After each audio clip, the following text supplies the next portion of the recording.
This is my 1997 Nissan Skyline R33 GT-R, and if you've watched any of my previous videos, then you know that I'm trying to restore and tastefully modify this car to honor its roots and its heritage while putting a modern personal touch on it.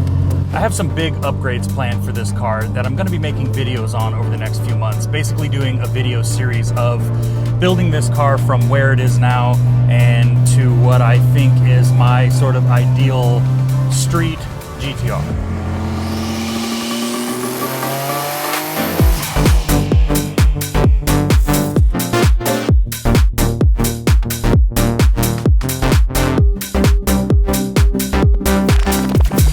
But before I show you the parts and tell you about the plans that I have for this car, I want to share with you kind of what I've done for cleanup, restoration, and modifications to this car so far. Being an almost 30-year-old Japanese sports car, obviously I knew it was going to need some things. It's a very good condition, very good example of an R33 GT-R. However, again, 30-year-old Japanese sports car, gonna need some stuff. Of course, there was gonna be some things that I wanted to do to it as well, being a car enthusiast. I just didn't know how much stuff it was gonna need. Again, especially being such a clean example of one of these cars. And I put everything down in a list because I couldn't remember all of it, and I'm sure I've missed some of it. But I wanted to make this as concise and quick to get through for you guys as possible instead of me sitting here fumbling around trying to remember everything I've done. So I'm gonna read off this list on my phone of everything I've done to the car up until this point, so you can get caught up and then we can go forward together in future videos. So I have these broken down into categories. We're gonna start with interior. I did the Nismo seat covers, which I highly recommend, a great modernizational, that's a word, a great way to modernize the interior on these older GT-Rs or older Skylines. Really makes the inside of the car feel a lot more new and modern and feel more like a sports car. Nissan old school interior is pretty famous for not being that great, especially the fabric on the seats, so this helps with that big time. I did a Grip Royal steering wheel, black Alcantara with red stitching. I did a Works Bell hub adapter and an NRG quick release. Also installed a Turbo Smart boost gauge with an end motive dash vent gauge mount. I hate having tons of gauges everywhere.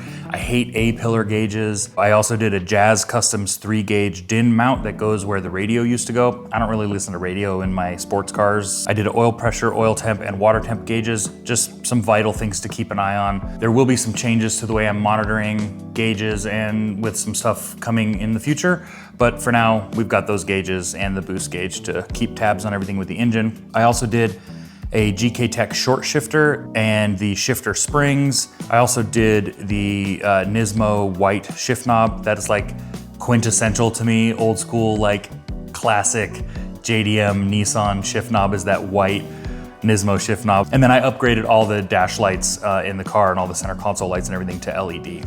For suspension stuff, when I originally got the car and it came over from Japan, it already had a set of HKS coilovers on it, but they were getting pretty old and pretty worn out, and one of them was starting to leak. So I did a new set of HKS Type S coilovers.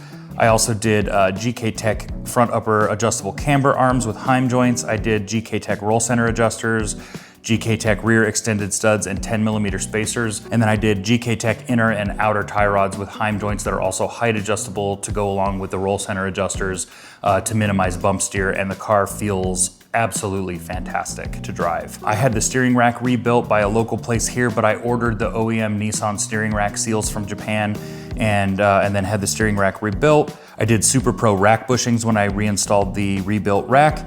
I also had a couple of steering hoses. The suction and feed hose at the power steering pump and reservoir were starting to leak on either end, so I replaced those with the new OEM hoses.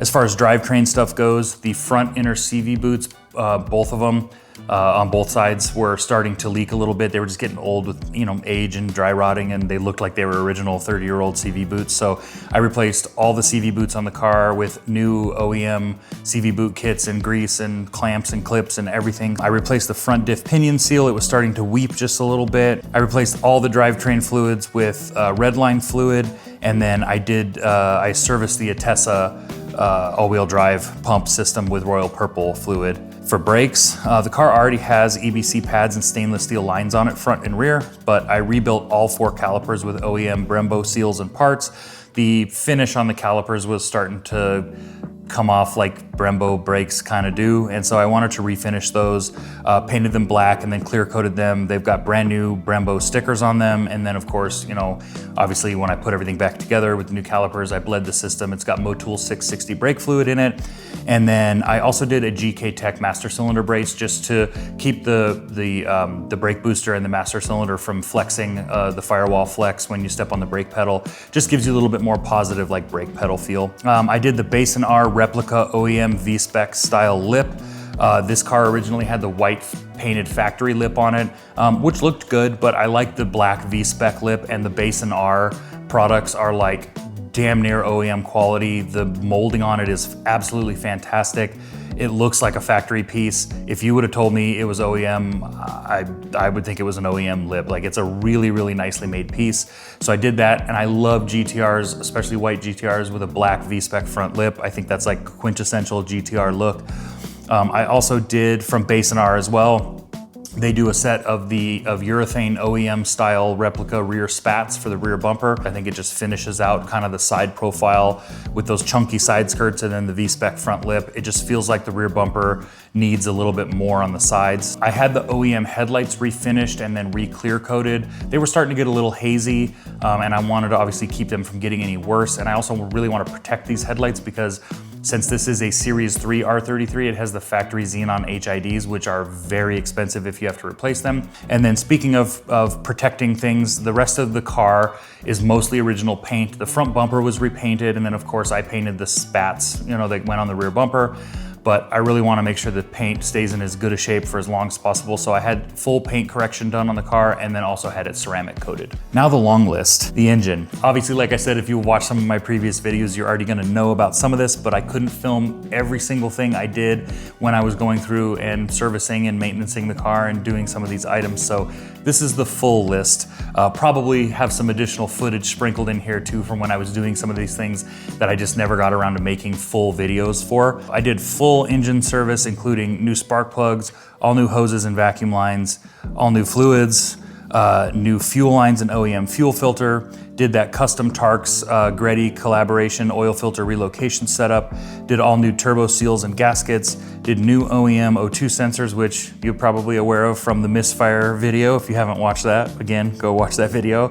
It's got brand new cam and crank seals in it, brand new water pump, brand new timing belt tensioner and idler pulleys. Also have the timing belt tensioner and idler pulley ARP upgraded hardware on those. Did an ATI super damper crank pulley with the underdriven power steering pulley and all new drive belts. GK Tech upgraded radiator fan. I did a GK Tech cooling panel. Custom built oil catch tank setup with dash 16 AN lines. Did HKS Superfire Racing ignition coil upgrade. HKS intercooler piping and 100mm intercooler, Turbo Smart dual compact blow-off valves, and I have those recirculated because I don't really like super ultra loud blow-off valves, and I love the way these engines sound with a recirced blow-off valve with upgraded intakes, which I have the Apex twin power suction kit on this, which I highly recommend on a GTR. If you have stock turbos and just some light mods and you haven't upgraded your air intake yet, definitely ditch that factory air box and put a set of like a nice intake setup on it. It sounds awesome and it totally changes the whole driving experience of these cars. I did the Tomei titanium 3.5-inch exhaust, which you saw. It also has a custom made test pipe, and then it has an old school style Fujitsubo front pipe that was already on the car when I got it. The front pipe and a few other things are gonna be going away soon as well, so stay tuned for that, of course. And then as far as like aesthetic stuff goes in the engine bay, I did Z-Spec red anodized valve cover and timing cover bolts. Did the black wrinkle coating on the timing cover, valve covers, and then the charge piping. I just really like the sort of OEM plus look of like wrinkle black with like a little splash of the couple red things. Did the HKS red anniversary oil cap. And that's all I have on the list. That's a lot, but I'm 100% certain there are a few other things. I just can't remember everything because honestly, it's been a ton of stuff and a lot of work in a short period of time of owning this car. So my medium-term goal for this car is to make whatever power I can safely make on the stock motor, mostly stock motor, and E85. So obviously that probably gives a little bit of it away. If you follow me on Instagram, then you probably know maybe a few of these parts that I have already got for the car. If not, then you're probably asking yourself, what is the plan for this going forward? What are these next videos gonna look like over the next few months? What am I gonna be doing with the car to make good, reliable, safe power on E85? And the answer to that question lies in a pile of parts that I have in the garage that I'm gonna show you in the next video. So take care, and we'll see you on the next one.